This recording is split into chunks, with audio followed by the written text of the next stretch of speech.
अगर आप जीएसटी सहित टेलीडॉट ERP9 सीखकर एक प्रोफेशनल अकाउंटेंट बनना चाहते हैं, एक डिसेंट जॉब और हैंडसम सैलरी पाना चाहते हैं, या सरकारी नौकरियों के लिए जरूरी RSCIT कोर्स करना चाहते हैं, तो आज ही ज्वाइन कीजिए Tally Academy Civil Lines Jaipur.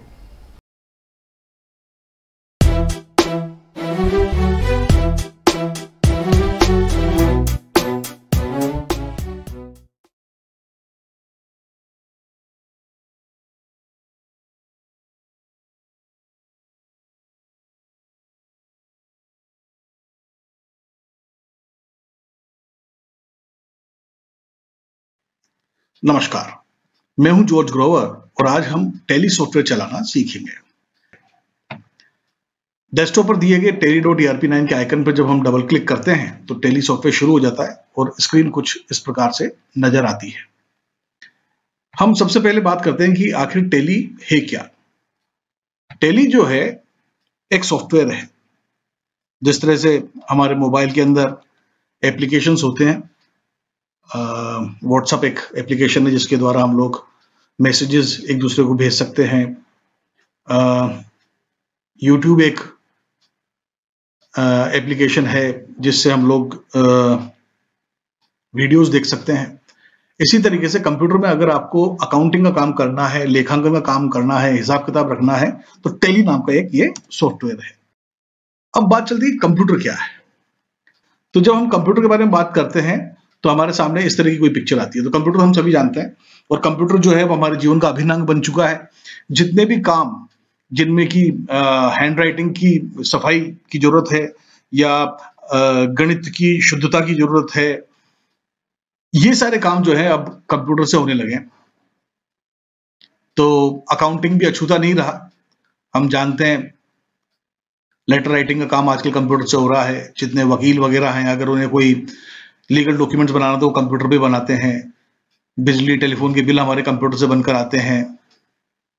हम अगर सिनेमा हॉल में या रेलवे स्टेशन पे या एयरपोर्ट पे टिकट लेने जाएंगे तो वो भी कंप्यूटर से बनेगा। तो कंप्यूटर जो है हर जगह एक उपयोगी उपकरण बन चुका है और हमारे जीवन का अभिन्न अंग बन चुका है। तो कंप्यूटर के बारे में तो हम सभी जानते हैं। तो कंप्यूटर में ही टेली सॉफ्टवेयर हम लोग इस्तेमाल करते हैं। अब बात चलती है कि कंप्यूटर अकाउंटिंग का सॉफ्टवेयर, तो अकाउंटिंग आखिर क्या है। अकाउंटिंग के बारे में अगर अपन बात करें तो अकाउंटिंग है हिसाब किताब रखना, to keep records of business transactions. हिसाब किताब रखना क्या होता है अगर हम बात करें तो हम देखते हैं कि हम अगर किसी मेडिकल स्टोर पे जाएं या किसी ग्रोसरी शॉप पे जाएं या और किसी दुकान पर जाएं तो हम देखते हैं कि जो भी वो खरीदारी कर रहे हैं या बिक्री कर रहे हैं, जो बिजनेस के अंदर जो भी लेन देन हो रहे हैं, उनके व्यापार में जो भी लेन देन हो रहे हैं, उनको बाकायदा लिखते रहते हैं।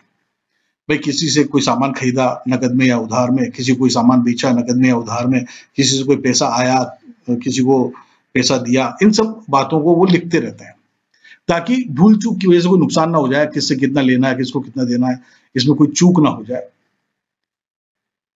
Accounting is to keep records of business transactions. इसी पे हम थोड़ा और आगे बढ़ते हैं कि अगर अकाउंटिंग जो है हिसाब किताब रखना है तो उसमें हिसाब किताब रखा कैसे जाता है। जैसा कि हमने अभी बात की कि अगर व्यापार में कोई लेन देन हो रहा है, कुछ खरीदा या बेचा है नगद में या उधार में, किसी से पैसा प्राप्त हुआ है, किसी को पैसा दिया है, तो उन सबको लिख के रखना अकाउंटिंग है। अकाउंटिंग का काम जो है प्रत्येक वित्तीय वर्ष, प्रत्येक फाइनेंशियल ईयर के लिए अलग अलग रखा जाता है। Separate records are kept for each financial year. अभी फाइनेंशियल ईयर या वित्तीय वर्ष होता क्या है। वित्तीय वर्ष या फाइनेंशियल ईयर एक ऐसा साल है जो 1 अप्रैल से शुरू होता है और 31 मार्च को खत्म होता है। जैसे अगर 1 अप्रैल 2019 से हमारा वित्तीय वर्ष शुरू होगा तो 31 मार्च 2020 तक का वो एक वर्ष होगा। तो 1 अप्रैल 2019 से 31 मार्च 2020 तक का एक फाइनेंशियल ईयर होगा। फिर 1 अप्रैल 2020 से लेकर 31 मार्च 2021 तक 31 मार्च 2021 तक के लिए दूसरा अगला फाइनेंशियल ईयर होगा। हर फाइनेंशियल ईयर के लिए हमें हिसाब किताब अलग अलग रखना पड़ता है। बात चलती है भाई हिसाब किताब में आखिर काम कैसे किया जाता है, यानी अकाउंटिंग में काम किया किस तरह से जाता है। हमने कहा कि हम सारे रिकॉर्ड्स को लिख के रख लेते हैं, किससे क्या लेना, किसको क्या देना, किसको क्या दिया, किससे क्या लिया, ये सब रख लेते हैं। लेकिन ये जो सूचनाएं हैं इसको हम मोटे तौर पर 2 भागों में बांट सकते हैं। वो 2 भाग क्या है जो सूचनाएं हम लोग अपने अकाउंट बुक्स में रिकॉर्ड करते हैं, उनमें कुछ सूचनाएं कहलाती हैं कॉस्ट यानी लागत, और कुछ सूचनाएं कहलाती हैं रियलाइजेशन, रिकवरी या वसूली। अब लागत या कॉस्ट क्या है, पहले तो अपन ये समझ लेते हैं। व्यापार में जब हम कोई चीज खरीदते हैं, कोई चीज परचेज करते हैं, क्योंकि अगर बेचना है तो खरीदना भी पड़ेगा, तो जब जब परचेज करते रहते हैं तो कितने रुपए की परचेज करी उसकी रकम लिखते रहते हैं हम लोग अकाउंट बुक्स में। जब भी हम परचेज कर रहे हैं तो जेब से पैसा लग रहा है, और जब व्यापार में पैसा लगता है तो वो हमारे लागत का हिस्सा है। तो जब जब हमारी लागत होगी परचेज के रूप में, क्रय के रूप में, जब जब हम खरीदारी करेंगे और हमारी जेब से पैसा लगेगा, तो इतना रुपया खरीदा, इतने रुपए का सामान खरीदा, इतने रुपए में खरीदा, इतने रुपए का सामान इतने में खरीदा, इतना सामान इतने रुपए में खरीदा, ऐसा लिखते रहते हैं। तो खरीदारी कितने रुपए की हुई ये लगातार हम लिखते रहेंगे अपने अकाउंट बुक्स में। इसी प्रकार अगर बिजनेस में हम जब हम व्यापार कर रहे होते हैं तो खरीदने में तो पैसा लगता ही है, उसके अलावा कुछ खर्चे भी होते हैं, क्योंकि हम कोई सामान लेकर आ गए, लेकिन सिर्फ सामान लेकर आ जाने से ही हम जो है बिजनेस नहीं कर सकते। जो वस्तु हमने खरीदी उसको बेचने के लिए हो सकता है हम कोई दुकान ले लें, तो दुकान में किराया होगा, दुकान में बिजली पानी टेलीफोन के बिल आएंगे, खर्चे होंगे, तो उसके खर्चे चुकाने पड़ेंगे आपको। अगर हमने कोई विज्ञापन का खर्चा किया तो विज्ञापन का खर्चा होगा। अगर कर्मचारी को रख रखा है तो उनको हम लोगों को तनख्वाहें देनी पड़ेंगी। तो जो हम खर्चे कर रहे हैं विज्ञापन के रूप में, किराए के रूप में, बिजली पानी टेलीफोन के खर्चे के रूप में, या किसी को तनख्वाहें देकर, या कोई ब्याज पे अपने पैसे लग रहे, ब्याज का खर्चा हो रहा है, तो ये जितने भी पैसे खर्च हो रहे हैं उन सबको भी हम लिखते रहते हैं। भाई इतना ये खर्चा हमारा इतने इतने रुपए का हुआ, ऐसा हम लिखते रहते हैं। तो जितने भी खर्चे हो रहे हैं उनमें भी हमारा पैसा लगता है, तो ये लागत का हिस्सा। तो हम जब जब व्यापार में लगता रहता है 1 अप्रैल से लेकर 31 मार्च के दौरान जब जब भी हमारी जेब से पैसा लगता रहता है, भले ही वो परचेज यानी खरीद के रूप में लग रहा है या एक्सपेंसेस यानी कि खर्चे के रूप में लग रहा है, हम उसको लिखते रहते हैं। तो ये एक तो जो सूचना हम रिकॉर्ड कर रहे हैं वो है खर्चों के संबंध में। इसके बाद जो सूचनाएं हम लोग रिकॉर्ड करते हैं वो है वसूली, यानी पैसा कैसे वसूल हो। जब भी हम बिक्री करेंगे तो हम उसको लिखते रहेंगे इतने रुपए की बिक्री हो गई, 1000 का बेचा तो बिक्री हो गई 1000 रुपए की, 2000 रुपए का सामान बेचा तो बिक्री हो गई 2000 रुपए की, ऐसा लिखते रहेंगे। बिक्री लिखते रहते लिखते रहते लिखते रहते साल भर लिखते रहेंगे। बिक्री करने से पैसा वसूल होता है, तो ये वसूली हम लिखते जा रहे हैं। 1 अप्रैल से 31 मार्च तक जितनी भी बिक्री होगी उस सब का मूल्य हम लिखते जाएंगे। वर्ष के अंत में अर्थात 31 मार्च को एक चीज और करेंगे, हम जितना सामान खरीदा उसमें से सारा का सारा तो बिक नहीं गया होगा, तो जो बच गया सामान उसका मूल्य भी हम लोग वसूली वाले साइड में, वसूली वाले पक्ष में लिखते हैं। इस प्रकार साल भर यानी 1 अप्रैल से लेकर 31 मार्च तक हमारे व्यापार से खरीद या खर्चे के रूप में जितना भी पैसा लगता है हमारे व्यापार से उसको हम लिखते रहते हैं। दूसरी तरफ साल भर में बिक्री की वजह से जितना पैसा वसूल होता रहता है उसको भी हम लिखते रहते हैं। वर्ष के अंत में अर्थात 31 मार्च को हम जो सामान बचा रह गया हमारे पास में स्टॉक, उसका मूल्य भी लिख लेते हैं। यहाँ मैं एक बात आपके साथ शेयर करना चाहूंगा। मान लो हमने जो है जो भी सामान हम खरीदते थे, मान लो हम चांदी में डील करते थे और हमने कई बार चांदी खरीदी, कई बार बेची। अब उसमें से जो है 1 किलो चांदी बच गई हमारे पास साल के एंड में, जितना भी खरीदा उस बेचा उसमें से। अब ये 1 किलो चांदी जो है स्टॉक जो है वो मान लो हमने हमेशा एक ही भाव से खरीदा, मान लो 40,000 रुपए के भाव से खरीदा था आपने। अब बाजार में आज की तारीख में 45,000 रुपए जो है इसका भाव चल रहा है चांदी का, तो हम स्टॉक का मूल्य जो है 40,000 लिखेंगे, यानी क्रय मूल्य या लागत मूल्य, यानी जो जिस भाव में हमने खरीदा था उन दोनों क्रय मूल्य या बाजार मूल्य दोनों में से जो कम है वही हम इधर लिखेंगे स्टॉक का मूल्य। भाई इतना तो वसूल हो ही जाएगा। देखिए 40,000 में खरीदा था, बाजार में 45,000 भाव चल रहा है, तो हम 40,000 ही लिखेंगे स्टॉक का मूल्य। इसी प्रकार अगर मान लो 40,000 में खरीदा था और बाजार में जो है अब 35,000 ही रह गया भाव, तो हम यहाँ स्टॉक का मूल्य 35,000 लिखेंगे, 40,000 नहीं लिखेंगे। यानी क्रय मूल्य या बाजार मूल्य में जो भी वैल्यू होगी स्टॉक की वही हम जो है स्टॉक के मूल्य के रूप में लिखेंगे, ताकि ये पैसा तो बिक्री से तो पैसा वसूल हो गया, लेकिन स्टॉक जो है इससे जो है वसूली जो है ये वसूली हम मान के ही चलते हैं कि भाई इतना तो वसूल हो जाएगा। तो क्रय मूल्य या बाजार मूल्य में जो भी कम होगा उसको हम वसूली की राशि में लिखते हैं। अब आप देखें कि जो लागत वाली साइड है उसमें हम साल भर हम सारे लागतें यानी जो हमारी जेब से पैसे लगे वो लिखते जा रहे हैं, खरीद और खर्चे के रूप में जो हुआ। और बिक्री वाली साइड में हमने वसूली वाले साइड में हमने बिक्री की राशि तो लिखी, वर्ष के अंत में हमने स्टॉक का मूल्य भी लिख दिया। अब अगर अपन आप ध्यान से देखें तो ये हमारी वसूली वाली साइड है, यानी ये जो पैसा वसूल हो गया व्यापार में, और ये लागत वाली साइड है जो हमारी जेब से पैसा लग गया। अब वर्ष के अंत में हम क्या करते हैं, यानी 31 मार्च को हम देखते हैं कि अगर वसूली वाला साइड ज्यादा है और लागत वाली साइड कम है, यानी हमने वसूल तो कर लिया ज्यादा और जेब से लगे कम, तब तो ये फायदा हो गया। तो इसको हम बोलते हैं हमारे अकाउंट, हमें ये भी मालूम पड़ जाता है, हमारे अकाउंट बुक से ये भी मालूम पड़ जाता है कि हमारे बिजनेस में प्रॉफिट, लाभ यानी फायदा हो गया, यानी रियलाइजेशन यानी वसूली ज्यादा हो जाए लागत से, कॉस्ट से, तो हम जो है बोलते हैं कि प्रॉफिट हो गया हमारे व्यापार में। इसी प्रकार यदि जेब से पैसे लग गए ज्यादा, लागत ज्यादा हो गई, कॉस्ट ज्यादा हो गई और वसूली कम हुई, तो हम बोलते हैं हमारे व्यापार को लॉस लग गया, नुकसान लग गया, हानि हो गई। और इस तरह से हम जो है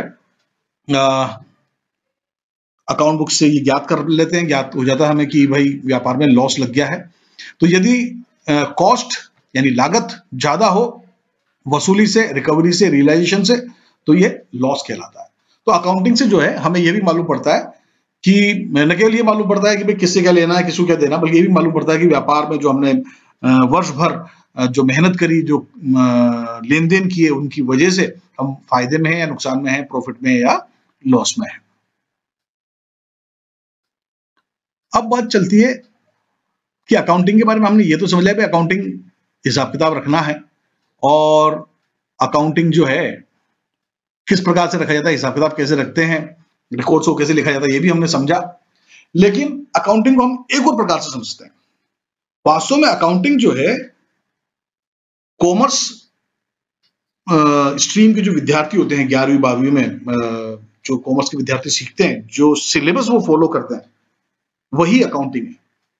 यानी जिन विद्यार्थियों ने, कॉमर्स के विद्यार्थियों ने, जिन्होंने वाणिज्य संकाय लिया है और वो 11th 12th में 11वीं 12वीं में जो लेखांकन जो विषय है उसके अंदर जो कुछ भी सिलेबस वो कवर करते हैं, वही अकाउंटिंग है। अकाउंटिंग के सिलेबस में क्या क्या शामिल है, अब हम इस बारे में बातचीत करेंगे।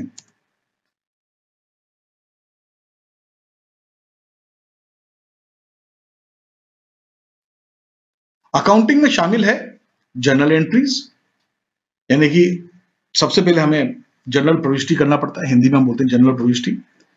लेजर पोस्टिंग यानी खाता बही में खतौनी करना,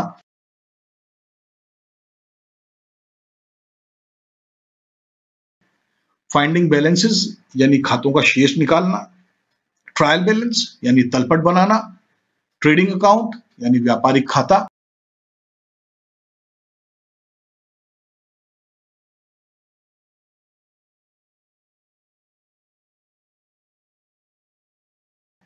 प्रॉफिट एंड लॉस अकाउंट यानी लाभानी खाता, बैलेंस शीट चिट्ठा या स्थिति विवरण हिंदी में कहा जाता है इसे, और ओपनिंग बैलेंसेस यानी प्रारंभिक शेष। हमने समझा कि हिसाब किताब रखना, जो भी व्यापार में लेन देन हो रहे हैं उन्हें लेखा पुस्तकों में लिखना अकाउंटिंग है। हमने ये भी जाना कि लागत और वसूली का लेखा हिसाब किताब लेखा पुस्तकों में रखा जाता है। हमने ये भी जाना कि 11th 12th 11वीं 12वीं के जो विद्यार्थी होते हैं कॉमर्स के, वो अकाउंटिंग विषय में जो कुछ भी पढ़ते हैं, जो सिलेबस वो कवर करते हैं, वही अकाउंटिंग है। इससे जो है हमें अकाउंटिंग का एक मोटा मोटा ज्ञान तो हो चुका है, लेखांकन क्या है इसके बारे में मोटा मोटा ज्ञान हो चुका है। अब हम इसकी परिभाषा के ऊपर बातचीत करते हैं कि आखिर लेखांकन की परिभाषा क्या है। तो लेखांकन की परिभाषा कुछ इस प्रकार से है कि accounting is to write business transactions in account books following a universally accepted method. व्यापार में होने वाले लेन देनों को लेखा पुस्तकों में सर्वमान्य विधि से लिखना लेखांकन कहलाता है। अब ये परिभाषा बड़ी साधारण सी परिभाषा है, लेकिन इसमें जो शब्द इस्तेमाल किए गए हैं उनके ऊपर अगर अपन विचार करें तो हमें अकाउंटिंग और व्यापार के बारे में बहुत कुछ और समझने को मिलता है। देखिए, अकाउंटिंग के बारे में कहा गया कि ये बिजनेस से संबंधित है, व्यापार से संबंधित है, यानी कि ये हिसाब किताब जो है व्यापार यानी कि जो व्यापार करते हैं वो लोग रखते हैं। अगर हम मोटे तौर पे देखें तो व्यापारी हम उनको मानते हैं जो हमारे ग्रोसरी शॉप खोल के बैठा हुआ है, या कोई फर्नीचर की दुकान खोल के बैठा हुआ है, या स्टेशनरी बेचने के लिए बेचने वाला है कोई, कहीं हमें इलेक्ट्रॉनिक्स के सामान मिलते हैं, फ्रिज, टीवी वगैरह, या लैपटॉप आदि, मोबाइल शॉप है, ये सब जो है इन्हें अपन बोलते हैं कि वो व्यापार कर रहे हैं। तो व्यापार का मतलब अभी समझते हैं कि भाई अगर कोई व्यक्ति पैसे लेकर कोई सामान दे रहा है, वस्तु के बदले में धन का विनिमय कर रहा है, a thing is exchanged against money, तो ये बिजनेस है। व्यापार के में वस्तु के बदले धन का विनिमय होता है, यानी पैसे लेकर कोई वस्तु दी जाती है, ये व्यापार है, ऐसा हमें समझ में आता है। लेकिन बिजनेस या व्यापार सिर्फ इतना ही नहीं है। व्यापार या बिजनेस के अंदर हम लोग जो है न केवल वस्तु का धन के बदले विनिमय, ये तो है ही, exchange of money against things, ये तो है ही, सेवा के बदले जो है धन का विनिमय भी व्यापार की श्रेणी में आता है। कई लोग जो है सेवाएं प्रदान करते हैं, जैसे हम लोग आपको ट्रेनिंग दे रहे हैं, कोई आपको जो है मोबाइल की सेवाएं प्रदान कर रहे हैं, कोई आपके रिपेयरिंग का काम करते हैं, तो वो क्या करते हैं, अपनी सेवाएं, अपना सेवा आपको देते हैं, अपनी सर्विस आपको देते हैं और उसके बदले में धन वसूल करते हैं। तो वो भी व्यापारी कर रहे हैं, वो आपको कोई वस्तु नहीं दे रहे, वस्तु के बदले में, वस्तु की जगह वो सेवाएं अपनी प्रदान कर रहे हैं और पैसे ले रहे हैं। वस्तु के बदले में पैसा लेना, ये तो व्यापार की श्रेणी में आता ही है। सेवा के बदले में धन लेना भी व्यापार की श्रेणी में आता है। इसी तरीके से जो बैंकिंग सेक्टर है, वो क्या करते हैं, वो आपको लाख 2 लाख रुपए दे देते हैं और उसके बाद में साल 2 साल के अंदर आपसे 1.25 लाख 2.5 लाख रुपए ले लेते हैं। यानी कि वो पैसा देकर पैसा ही ले रहे हैं, यानी धन के बदले में धन का विनिमय कर रहे हैं, और उससे वो जो है जितना दिया था उससे ज्यादा वसूल करते हैं, तो थोड़ा लाभ भी हो जाता है। वास्तव में देखा जाए तो व्यापार के बैकग्राउंड के अंदर लाभ कमाने का उद्देश्य ही होता है। जितनी हमारी लागत रही उससे ज्यादा हम वसूली करें, ऐसा हमारा उद्देश्य होता है। व्यापार में होने वाले लेन देनों के संबंध में है अकाउंटिंग। लेन देन एक टर्म हमारे यहाँ पे इस्तेमाल हो रहा है, ट्रांजेक्शन हमने कहा है इसमें, बिजनेस में होने वाले ट्रांजेक्शन। अब लेन देन का मतलब क्या है?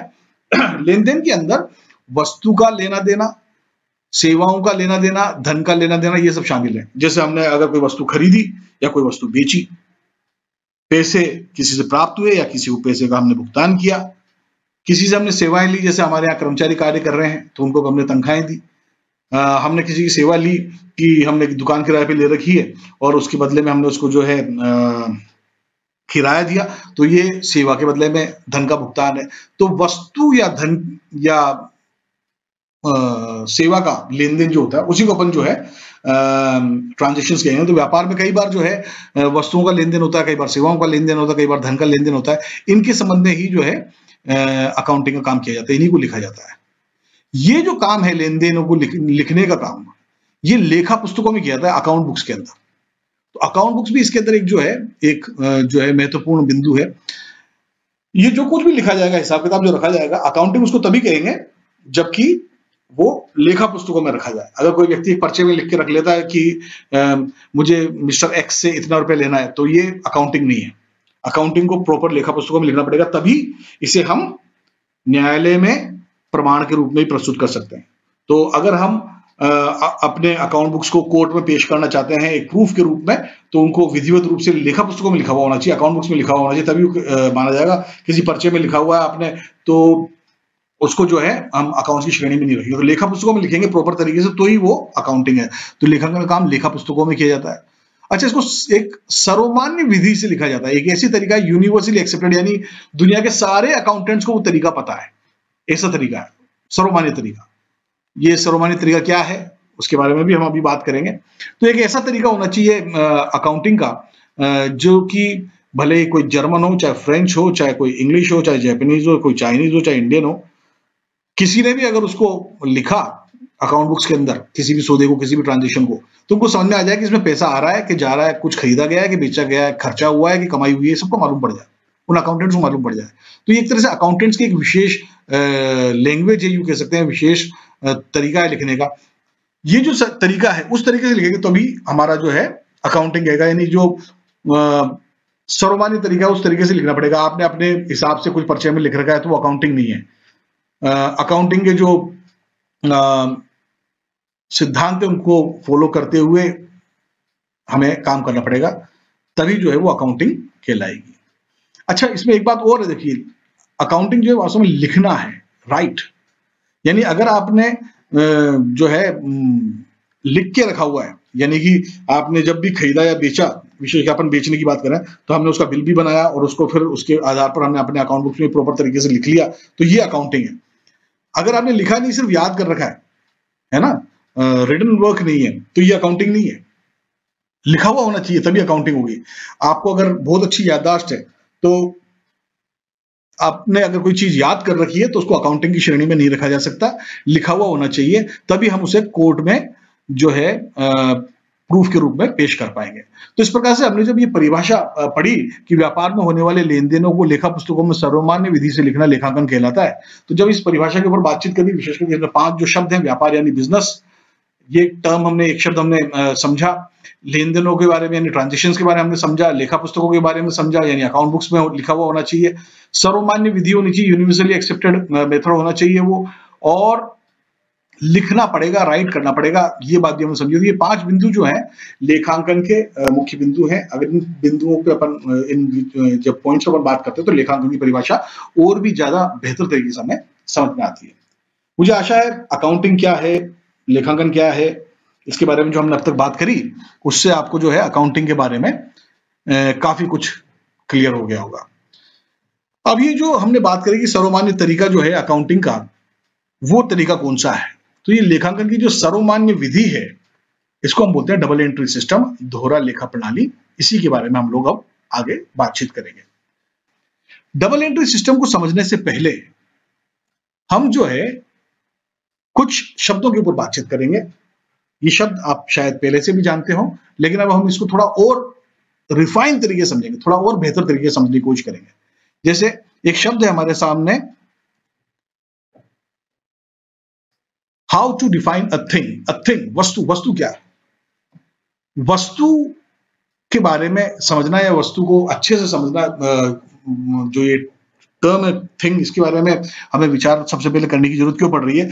क्योंकि अकाउंटिंग में सबसे ज्यादा जो है बातचीत, लेखांकन का काम जो है, जो सौदे होते हैं, जो लेन देन होते हैं, उनमें वस्तु सबसे ज्यादा इन्वॉल्व होती है। जो वस्तुएं बेच रहे हैं, वस्तुओं का लेन देन कर रहे हैं, वस्तुएं खरीद रहे हैं, तो वस्तु के बारे में बातचीत चलती है। तो बातचीत चलती है कि वस्तु आखिर है क्या। अगर हम भौतिक शास्त्र की बात करें, फिजिक्स की बात करें, तो उसमें दिया हुआ है वस्तु की परिभाषा कि things are those which are having physical existence. वस्तुएं वो हैं जिनका भौतिक अस्तित्व है, यानी कि मे बी सीन, यानी जिसे देखा जा सके, मे बी टच्ड, जिसे छुआ जा सके, वो वस्तुएं हैं। अब वस्तुओं में जो है एक बात और आती है, विशेष करके अंग्रेजी में जो है थिंग्स के बारे में है लिविंग थिंग्स और नॉन लिविंग थिंग्स, ऐसे कहते हैं। यानी कि पेन है, मोबाइल है, टीवी है, लैपटॉप है, ये थिंग्स जो हैं ये ऐसी चीजें हैं जिनको हम खरीदेंगे, बेचेंगे, और ये नॉन लिविंग थिंग्स हैं। लेकिन खरीदा बेचा तो पशुओं को भी जाता है, पशु मेले लगते हैं बकायदा, तो भेड़, बकरियां, गाय, भैंस अगर बेची जा रही, खरीदी जा रही, तो चीजों की तरह ही खरीदी बेची जा रही है, वो लिविंग थिंग्स हैं। तो इन थिंग्स के अंदर लिविंग थिंग्स और नॉन लिविंग थिंग्स दोनों शामिल हैं। तो वस्तु को अपन समझना चाहे तो अपन ये देख सकते हैं, वस्तु के अंदर 2 गुण होने चाहिए जिन्हें हम देख सकें, जिन्हें छू सकें, may be seen, may be touched. लेकिन ये जो परिभाषा है, may be seen and may be touched, ये जो परिभाषा है, ये परिभाषा भौतिक शास्त्र के हिसाब से है, फिजिक्स के हिसाब से। लेकिन हम तो भौतिक शास्त्र नहीं पढ़ रहे हैं, हम तो लेखा शास्त्र पढ़ रहे हैं। लेखा शास्त्र में इन 2 गुणों के अलावा एक और गुण का होना जरूरी है। लेखा शास्त्र के अनुसार वस्तु देखी जा सके, वस्तु छुई जा सके, और उस वस्तु का कोई मूल्य भी होना चाहिए। यानी अगर आपके पास में एक मोबाइल है और उसको आप देख सकते हैं, बिल्कुल, उसको छू सकते हैं, बिल्कुल, उसका कुछ मूल्य भी है, जरूर है, तो ये वस्तु है। मूल्य भी होना जरूरी है। अगर आपके पास में एक पेन है, उसको आप देख सकते हैं, बिल्कुल छू सकते हैं, बिल्कुल छू सकते हैं, उसका मूल्य है 5 रुपए, तो वो वस्तु है। लेकिन कचरा, पात्र में कचरा पड़ा हुआ, उसको देख सकते हैं और छू सकते हैं, बिल्कुल, क्या उसका मूल्य है? नहीं। तो हम कचरे का मूल्य नहीं है तो उसको अपन वस्तु की श्रेणी में नहीं रखेंगे, अकाउंटिंग के पर्पज से, बिजनेस पर्पज से। तो लेखांकन की पर्पज से जब हम बातचीत करेंगे वस्तु के बारे में, तो वस्तु हम उसी को मानेंगे जिसे देखा जा सके, छुआ जा सके, और जिसका मूल्य भी हो। जिसमें वस्तु के ये तीनों गुण होंगे, उसे ही हम वस्तु के रूप में कंसीडर करने वाले हैं, अकाउंटिंग के संदर्भ में, बिजनेस के संदर्भ में। तो सबसे पहले तो हमने एक ये बात समझी। अब बात चलती है कि क्या वस्तुओं के भी प्रकार होते हैं? जी हाँ, बिल्कुल। अकाउंटिंग के पर्पज से हमने वस्तुओं को 2 प्रकार का माना है। कुछ वस्तुओं को हम बोलेंगे गुड्स और कुछ वस्तुओं को हम बोलेंगे एसेट्स। गुड्स जिसे हिंदी में कहा जाता है माल, एसेट्स जिसे हम कहते हैं संपत्ति। तो अकाउंटिंग के पर्पज से, बिजनेस के पर्पज से वस्तुओं को हम 2 भागों में बांटते हैं, गुड्स और एसेट्स। अब किन वस्तुओं को हम गुड्स माने और किन को एसेट्स माने, इसके ऊपर हम बातचीत कर लेते हैं। देखिए, अगर हम व्यापारी हैं, अगर हम जिस बिजनेस हाउस में अकाउंटिंग का काम कर रहे हैं, वहां अगर कोई वस्तु खरीदी जाती है रीसेल पर्पज से, बेचने के उद्देश्य से, जैसे मैं एक कंप्यूटर शॉप में काम करता हूं और वहां पर जो है कंप्यूटर्स खरीदे जाते हैं बेचने के उद्देश्य से, तो ये सारे कंप्यूटर्स वहां गुड्स की श्रेणी में आएंगे, माल की श्रेणी में आएंगे।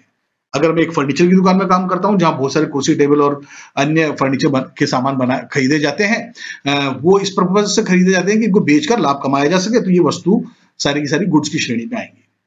अगर मैं किसी इलेक्ट्रॉनिक्स की शॉप में काम कर रहा हूं जहां पे कि अलग अलग तरह के जो इलेक्ट्रॉनिक उपकरण है, टीवी, फ्रिज, टीवी और अन्य मोबाइल और लैपटॉप आदि उपकरण बेचे जा रहे हैं वहां पर, तो वो सभी इलेक्ट्रॉनिक उपकरण गुड्स की श्रेणी में आएंगे।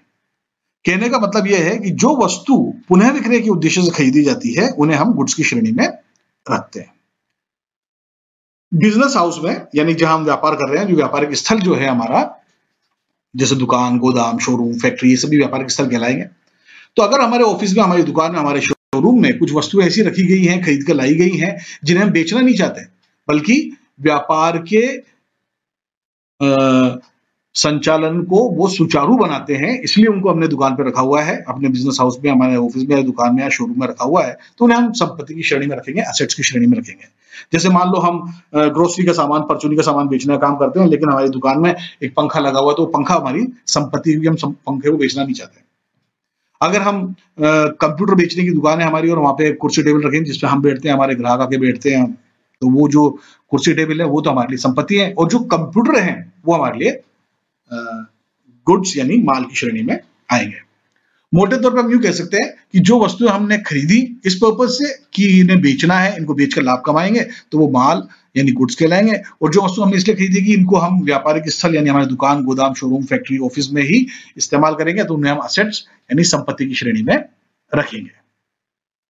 यहां मैं एक बात और बता दूं मैं आपको कि वस्तु अपने आप में माल या संपत्ति नहीं होती। एक फर्नीचर है, कुर्सी टेबल वगैरह, और वो हमारी दुकान में इसलिए रखी हुई कि हम उनको बेचना चाहते हैं, क्योंकि हम फर्नीचर के व्यापारी हैं, तो ये हमारे लिए तो गुड्स हो गया। लेकिन एक कंप्यूटर का व्यापारी है, उसकी दुकान में कुर्सी टेबल रखे हुए हैं जिसमें कि वो खुद बैठता है, उसे ग्राहक बैठते हैं। अब ये कुर्सी टेबल जो है बेचने के उद्देश्य से नहीं है, उस कंप्यूटर के व्यापार की दशा में, तो वो कुर्सी टेबल वहां पर संपत्ति बन गई और कंप्यूटर वहां पे जो है माल की श्रेणी में है। अच्छा, मान लें उस फर्नीचर के व्यापारी के यहाँ एक कंप्यूटर जिसमें वो हिसाब किताब रखता है, तो वो कंप्यूटर जो है अब उसके लिए संपत्ति बन गया। तो वस्तु जो भी हो, चाहे वो कंप्यूटर हो या कोई भी इलेक्ट्रॉनिक्स सामान हो या फर्नीचर हो या स्टेशनरी का सामान हो या ग्रोसरी का सामान हो, वो अपने आप में माल या संपत्ति नहीं है। इस के आधार पर हम उसे माल या संपत्ति की श्रेणी में रखेंगे कि उद्देश्य क्या है उसको खरीदने का। यहां एक बात और जोड़ना चाहूंगा, कुछ वस्तुएं जो हैं हम लोग खरीदते हैं और बेच देते हैं, लेकिन कई बार ऐसा भी होता है कि वस्तु को हम जो मैन्युफैक्चर करके बेचते हैं, यानी कि जैसे मान लो मैं कुर्सी लाता हूं और बेच देता हूं, ये भी एक तरीका है। और ये भी हो सकता है कि मैं लकड़ी, सनमाइका, फेविकोल, कीलें आदि खरीद के लाता हूं, मैं एक अच्छा कारीगर हूं या मैंने कई अच्छे कारीगर रख रखे हैं और हम काट पीट कर उन्हें कुर्सी, टेबल, स्टूल वगैरह बनाए थे और फिर बेचते हैं। तो अगर मैं कुर्सी, टेबल आदि खरीदता हूं और फिर उनको बेच देता हूं सीधे, तो भी वो माल की श्रेणी में है। और अगर मैंने लकड़ी और अन्य सामान खरीदा और उनसे मैंने फर्नीचर बनाकर फिर बेच रहा हूं, तो वो भी मैन्युफैक्चरिंग की हुई सामान भी मेरे माल की श्रेणी में आएंगे, गुड्स की श्रेणी में आएंगे। तो यहां हमारे सामने जो है गुड्स की परिभाषा दे रखी है, things bought or manufacture for resale purpose are called goods. ऐसी वस्तुएं जो कि खरीदी या निर्मित की गई हो पुनः विक्रय के उद्देश्य से, उन्हें हम गुड्स यानी माल की श्रेणी में रखेंगे। और यदि कोई वस्तु इस प्रकार की है जो कि हमारे बिजनेस प्लेस पर, हमारे व्यापारिक स्थल यानी दुकान, गोदाम, शोरूम, फैक्ट्री में रखी हुई है, रीसेल पर्पस के लिए नहीं रखी हुई, बल्कि हमारे व्यापार के सुचारू संचालन में वो सहायक है, तो उन वस्तुओं को हम असेट्स की श्रेणी में रखेंगे। Things bought to use at business place not for resale purpose, they are called assets. तो हमने समझा गुड्स और असेट्स के बारे में। जब हम वस्तुओं के बारे में यानी थिंग्स के बारे में समझ गए, और थिंग्स का जो ये प्रकार है, क्लासिफिकेशन है गुड्स और असेट्स के रूप में, जब हम इनको समझ गए तो हम डबल एंट्री सिस्टम को समझने में हमें काफी आसानी होगी। तो अब हम बात करते हैं डबल एंट्री सिस्टम के बारे में कि आखिर डबल एंट्री सिस्टम क्या होती है। तो what is double entry system, दोहरा लेखा प्रणाली क्या है, इसके बारे में हम लोग अब बात करते हैं। देखिए, दोहरा लेखा प्रणाली क्या होता है कि डबल एंट्री सिस्टम जो है उसके अनुसार ये माना जाता है कि जब भी व्यापार में कोई लेन देन होता है तो दो बातें हो जाती हैं और उन दोनों बातों के बारे में अकाउंट बुक्स में लिखा जाना चाहिए। इसको अगर अपन एक परिभाषा के रूप में देखें तो यहां हमारे पास में लिखा हुआ है कि double entry system is based on this theory that each business transaction affects two parties or sides, each party or side is called an account and therefore each business transaction is written in both the accounts. यानी जब भी कोई लेन then होगा तो दो पक्ष प्रभावित होंगे। जैसे अगर मैं कहीं पेन खरीदने के लिए गया, मैंने उससे पूछा भाई पेन कितने का है, तो उसने बोला 5 रुपए का। अब अगर ये लेन देन हो रहा है तो दो बातें हो जाएंगी, एक तो ये पेन मेरे पास आ जाएगा और मेरी जेब से 5 रुपए चले जाएंगे, तो 5 रुपए का पेन मेरे पास आना और 5 रुपए मेरे जेब से या मेरे गल्ले से मेरे कैश बॉक्स से जाना, ये दो बातें हो गई। ये दो पार्टियां इफेक्ट हो रही हैं, पेन का आना, पेन एक पार्टी, और कैश यानी नगद राशि जाना, तो नगद राशि और ये पेन दो पार्टीज हैं, दो साइड्स हैं, ये दो पार्टियां इफेक्ट हो रही हैं। इन दोनों पार्टीज को अपन एक अकाउंट बोलेंगे कि बोले ये अकाउंट है और एक अकाउंट, यानी पेन का अकाउंट है और एक कैश का अकाउंट है, और इन दोनों के अंदर हमें इस ट्रांजेक्शन के बारे में लिखना पड़ेगा, दोनों के नजरिए से हमें बातचीत लिखनी पड़ेगी। तो दोहरा लेखा प्रणाली इस सिद्धांत पर आधारित है कि प्रत्येक लेन देन में दो पक्ष होते हैं और दोनों पक्षों पर उसका प्रभाव पड़ता है। प्रत्येक पक्ष एक खाता कहलाता है और हर एक लेन देन को संबंधित दोनों खातों में लिखा जाता है। तो इस प्रकार दोहरा लेखा प्रणाली के बारे में हमने जाना कि दोहरा लेखा प्रणाली एक ऐसा सिस्टम है जिसमें हर लेन देन को दो जगह लिखा जाता है, क्योंकि हर लेन देन में दो खाते प्रभावित होते हैं, दो पक्ष प्रभावित होते हैं। इस बात को और अच्छे से समझने के लिए हम कुछ उदाहरण लेते हैं, उससे जो है हमें ये बात बेहतर तरीके से समझ में आ जाएगी। तो हम दोहरा लेखा प्रणाली को समझने के लिए एक उदाहरण ले रहे हैं। इस उदाहरण के अनुसार एक तारीख दी गई है 1 अप्रैल 2019 और लिखा हुआ है goods purchase in cash 1000 rupees. 1000 रुपए का माल खरीदा गया है ना, कैश यानी नगद राशि देकर गुड्स यानी खरीदा गया है, 1000 रुपए चले गए व्यापार से और गुड्स आ गया 1000 रुपए का, ये मतलब है। तो उसको अपन कुछ यूं कह सकते हैं कि प्लस हो गया, यानी कि व्यापार में आ गया गुड्स 1000 रुपए का, ठीक है, और हमारे व्यापार से जो है माइनस हो गया यानी चला गया कैश 1000 रुपए का। तो 1000 रुपए का गुड्स आ गया और 1000 रुपए का कैश चला गया, ये दो बातें हो गई हमारे पास, ठीक है। ये दो पक्ष प्रभावित हो रहे हैं, दो पक्ष हो गए, एक गुड्स का पक्ष है और एक कैश का पक्ष है। तो अपन इसको यूं समझ लेते हैं कि एक गुड्स नाम का एक पक्ष है, एक पार्टी है, एक साइड है, और दूसरा साइड जो है वो है कैश नाम का साइड, ये दूसरा साइड है हमारे पास में, अनदर पार्टी और अनदर साइड। तो ये गुड्स जो है ये भी एक पार्टी है और ये भी एक पार्टी, ये भी एक साइड है, ये भी एक साइड, ये दोनों पक्ष हैं, दो पक्ष हो गए हमारे पास, दो पक्ष प्रभावित हो रहे हैं। अब हम इसे अकाउंटिंग में, लेखांकन में पार्टी या साइड या पक्ष ना कहकर एक दूसरा शब्द इस्तेमाल करते हैं, हम बोलते हैं ये एक अकाउंट है। तो हम बोलेंगे गुड्स का भी अकाउंट है और कैश का भी अकाउंट है, दो अकाउंट हो गए हमारे पास, एक गुड्स का अकाउंट है और एक कैश का अकाउंट है। तो each one is an account, ये दोनों के दोनों जो है एक एक अकाउंट है, गुड्स का अकाउंट और कैश का अकाउंट। मेरे ख्याल से बात आपको समझ में आ गई होगी। अब अपन थोड़ा और आगे बढ़ते हैं। इनमें से एक जो है प्लस हो रहा है, यानी गुड्स हमारे पास में आ रहा है, प्लस हो रहा है, तो हम प्लस का इस्तेमाल ना करके हम लोग जो है एक दूसरे टर्म का इस्तेमाल करेंगे, डेबिट का। और इसी प्रकार से हमारे पास से कैश चला गया, पैसा चला गया, तो हम माइनस का इस्तेमाल करने की जगह दूसरा टर्म इस्तेमाल करेंगे, क्रेडिट। यही डबल एंट्री सिस्टम है। अब आप समझे, देखो इसको, देखिए हमारे पास क्या हुआ, गुड्स आया था, गुड्स आया और कैश चला गया। तो हम ये कहने की जगह गुड्स नाम का पक्ष प्रभावित हो रहा है, हम बोल रहे हैं गुड्स नाम का अकाउंट प्रभावित हो रहा है। अब गुड्स नाम का अकाउंट प्लस हो रहा है, ये कहने की जगह हम बोल रहे हैं गुड्स नाम का अकाउंट डेबिट हो रहा है, और कैश नाम का अकाउंट माइनस से हम बोल रहे हैं क्रेडिट हो रहा है। अच्छा, 1000 रुपए से, तो हम यूं कहने की जगह कि गुड्स नाम का पक्ष 1000 रुपए से प्लस हो रहा है, हम बोल रहे हैं गुड्स नाम का अकाउंट 1000 रुपए से डेबिट हो रहा है, और कैश नाम का पक्ष 1000 रुपए से माइनस हो रहा है, ऐसा बोलने की जगह हम बोलेंगे कैश नाम का अकाउंट 1000 रुपए से क्रेडिट हो रहा है। तो हम जो पक्ष प्रभावित हो रहे हैं उनको अकाउंट के नाम से पुकारेंगे कि ये दो अकाउंट है, और एक पक्ष को हम डेबिट साइन के साथ दिखाएंगे, एक साइड को क्रेडिट साइड के क्रेडिट साइन के साथ में दिखाएंगे, क्रेडिट हेडिंग के साथ में दिखाएंगे, क्रेडिट शीर्षक के साथ में दिखाएंगे। हमारे मन में ये ख्याल आ सकता है कि भाई ये प्लस माइनस ही रहने देते, डेबिट क्रेडिट करके क्यों इसे मुश्किल बना दिया, ये क्यों डेबिट या क्रेडिट इस्तेमाल किया गया है, प्लस माइनस क्यों नहीं किया गया है, ये हमें आगे जाके समझ में आएगा। आने वाली सेशन में हम लोग इसके बारे में विस्तृत बातचीत करेंगे। फिलहाल आप ये समझें कि प्लस माइनस इस्तेमाल कभी करना ही नहीं है, हमें डेबिट और क्रेडिट इस्तेमाल करना है। लेकिन समझने के उद्देश्य से मैंने आपको बताया कि प्लस की जगह डेबिट और माइनस की जगह क्रेडिट। प्लस का मतलब जैसे आना जैसा हुआ, और कैश जा रहा है उसको हम जा रहा है तो जाने को हमने क्रेडिट से दिखाया। तो हमने ये देखा कि इस लेन देन में गुड्स का अकाउंट डेबिट होगा और कैश का अकाउंट क्रेडिट होगा। ये तो बड़ा आसान लग रहा है। अगर इतना ही आसान है अकाउंटिंग, तो कॉमर्स के सारे विद्यार्थियों के तो 100% मार्क्स आ जाने चाहिए, 100% मार्क्स आने चाहिए। लेकिन उनसे फिर भी गलतियां हो जाती है, एंट्री करने में, लेखांकन करने में गलतियां हो जाती है।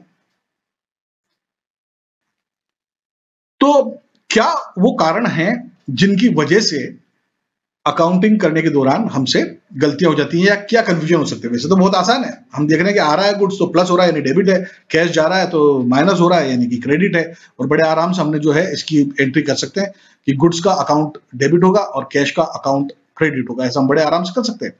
लेकिन जो कंफ्यूजन होते हैं उनके ऊपर भी हमें बातचीत करना। तो आने वाले सेशंस में हम जो लेन देन में जो कंफ्यूजन हो सकते हैं उन कंफ्यूजन के बारे में बात करेंगे, और उन कंफ्यूजन को हमेशा हमेशा के लिए खत्म भी करेंगे तार्किक रूप से, लॉजिकली, ताकि हमेशा हमेशा के लिए वो संदेह, वो डाउट्स खत्म हो जाए। अच्छा, ऐसा करते हैं, एक डाउट मैं अभी क्रिएट कर देता हूं आपके सामने, इसलिए नहीं कि आपको परेशान करना है, बल्कि इसलिए कि ये डाउट तो हमेशा हमेशा के लिए खत्म हो जाए। तो हम क्या करते हैं, एक और एग्जाम्पल लेते हैं दोहरा लेखा प्रणाली यानी डबल एंट्री सिस्टम के ऊपर। देखिए, तारीख दी गई है 2 अप्रैल 2019 और बताया कि उपरोक्त वर्णित माल को नगद में बेचा 1200 रुपए। ये अभी अभी जो हमने 1000 रुपए में खरीदा था ना 1 अप्रैल को, लास्ट स्क्रीन में हमने देखा था, उसी सामान को जो 1000 रुपए में खरीदा था हमने उसको 1200 रुपए में बेच दिया। तो जो 1000 रुपए का सामान था उस पूरे सामान को हमने नकद पैसे लेकर 1200 रुपए में बेच दिया। अब इसकी एंट्री करनी है, यानी कि एक अकाउंट यानी एक पक्ष को हमें डेबिट करना है, एक पक्ष को क्रेडिट करना है। तो इस लेन देन में हम देख रहे हैं कि प्लस तो हो रहा है हमारे पास कैश, हम माल बेच रहे हैं तो कैश तो प्लस ही होगा, आएगा। तो अब यहां लेकिन कितने रुपए प्लस होंगे इसके ऊपर बातचीत चल रही, कुछ लोग चल रही है। तो कुछ लोगों के मन में ये ख्याल आता है कि भाई कैश तो 200 रुपए से प्लस हुआ है, और कुछ लोगों के ख्याल आता है कि नहीं नहीं 1200 रुपए कैश प्लस हुआ है। तो अब इन दोनों में से क्या सही है, अपन इसके ऊपर अभी बातचीत करेंगे। अच्छा, इसमें माइनस क्या हुआ है?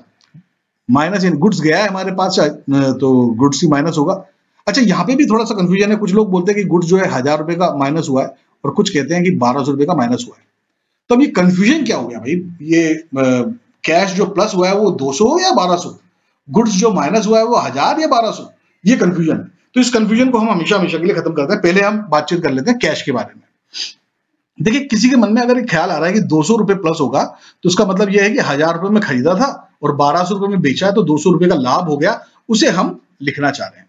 तो 200 रुपए प्लस हो गया कैश, ये कह रहे हैं। लेकिन अगर आपके मन में ये ख्याल आ रहा है कि भाई लाभ के बारे में एंट्री कर रहे हैं, तो ये करना ही नहीं। हमने अभी पहले देखा था, शुरुआत में हमने बात की थी अकाउंटिंग में हिसाब किताब रखा कैसे जाता है, रिकॉर्ड्स को कैसे मेंटेन किया जाता है। हमने देखा था लागत और वसूली दोनों को लिखते रहते हैं हम। अगर 1000 रुपए में खरीदा तो लागत के अंदर हम 1000 रुपए लिखेंगे, और बेचा 1200 में तो 1200 रुपए वसूली में लिख देंगे। तो 1000 रुपए लागत में लिखा, लागत वाली साइड, और 1200 रुपए हमने वसूली वाले साइड में लिख दिए। तो वसूली वाला साइड ज्यादा हो गया 200 रुपए अपने आप, और उसका परिणाम अपने आप ही आ जाएगा बुक्स के अंदर, लाभ या हानि।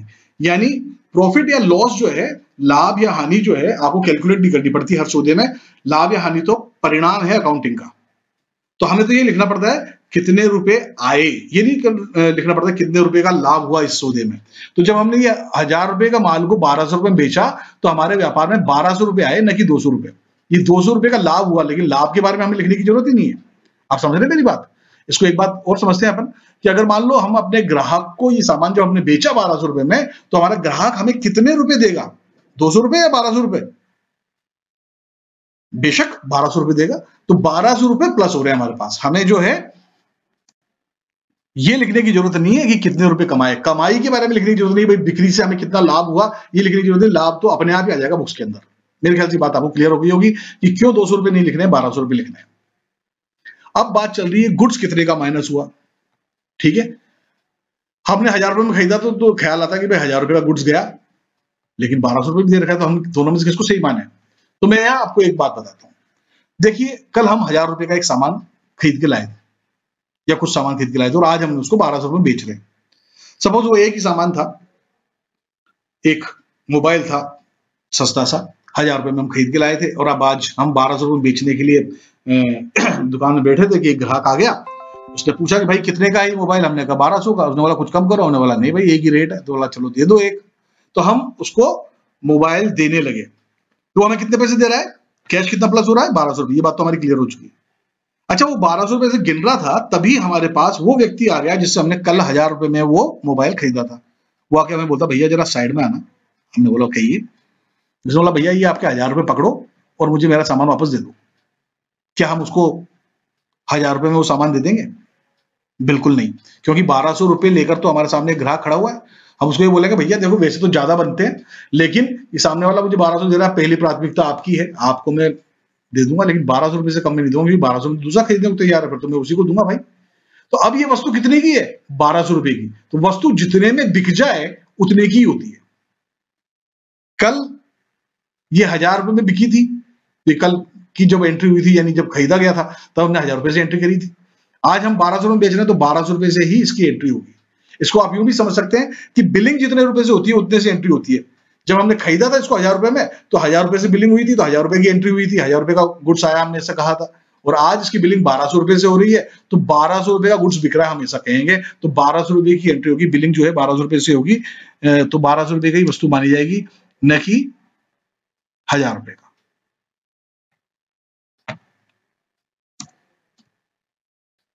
ठीक है, तो हम ये बोलेंगे कैश का जो है अकाउंट, एक पक्ष है, जो कैश का एक पक्ष है इसके अंदर, और एक पक्ष जो है हमारे पास में गुड्स का है। ये दोनों ही पक्ष जो है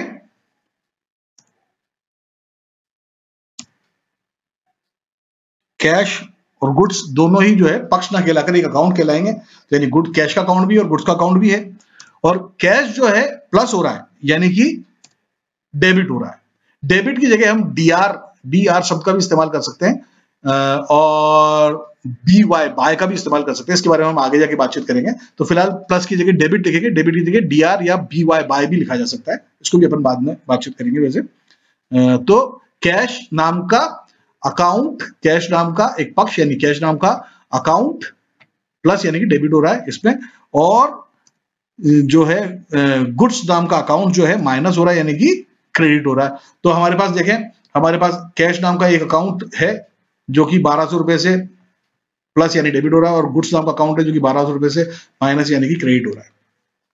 यहां मैं आपके साथ में एक बात और शेयर करना चाहूंगा कि देखिए, जितने रुपए से कोई अकाउंट डेबिट होगा उतने से ही कोई अकाउंट क्रेडिट होगा। इसको थोड़ा सा और कॉम्प्लिकेटेड करते हैं। मान लो हमने ये गुड्स जो है 1200 रुपए में नहीं बल्कि 900 रुपए में बेचा, 1000 रुपए में खरीदा था, 900 रुपए में बेचा।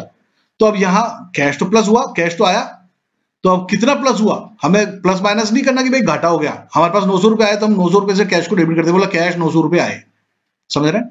तो कैश अकाउंट डेबिट हो जाएगा 900 रुपए से, और गुड्स गया, हम बिलिंग कितने रुपए से करेंगे?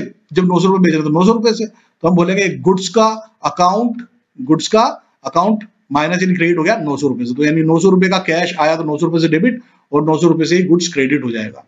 तो हमने ये समझा कि यदि कोई भी सौदा होगा, कोई भी लेन देन होगा, तो उसमें दो अकाउंट प्रभावित होंगे, दो पक्ष प्रभावित होंगे, प्रत्येक पक्ष एक अकाउंट कहलाएगा।